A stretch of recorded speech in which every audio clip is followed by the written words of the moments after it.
Welcome to shift with Sai. Present ఉన్న education system గురించి అయితే మాట్లాడుకుందాం కొంచెం. ఇంతకుముందు ఓల్డెన్ డేస్ లో ఎలా ఉంది అంటే 10th తర్వాత ఇంటర్ ఆర్ డిప్లొమా, తర్వాత డిగ్రీ ఆర్ బీటెక్, తర్వాత హైయర్ స్టడీస్ చేసేవాళ్ళు హైయర్ స్టడీస్, మిగతా వాళ్ళు జాబ్ చేసేవాళ్ళు జాబ్.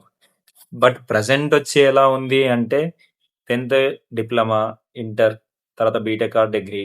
నెక్స్ట్ ఏంటంటే 80% ఆఫ్ పీపుల్ కి కోచింగ్ ఇన్స్టిట్యూట్స్. ఇక కోచింగ్ సెంటర్ జాయిన్ అయ్యి పెద్ద ఏమన్నా చేస్తారా అంటే ఏం లేదు మా.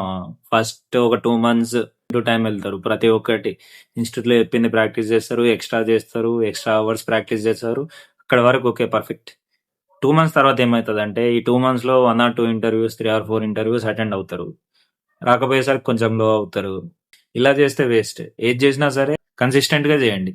రోజుకి గంట చదివినా సరే త్రూ అవుట్ కోర్స్ చదవండి, జాబ్ వచ్చే వరకు చదవండి. అండ్ మోర్ ఓవర్ కోడింగ్ వచ్చేసి నువ్వు కొద్దిగా గ్యాప్ ఇచ్చినా మళ్ళీ ఫ్రెష్ గా స్టార్ట్ అవ్వాలి. సెంటర్స్ రియాలిటీ అయితే అప్కమింగ్ వీడియోస్ లో చూద్దాం. That may be negative or positive. అయితే స్టూడెంట్స్ కోచింగ్ వెళ్తారో వాళ్ళని అడిగి తెలుసుకుందాం. చాలా మంది ఉంటారు బయట. నేనున్నది ప్రెసెంట్ కుకట్పల్లి.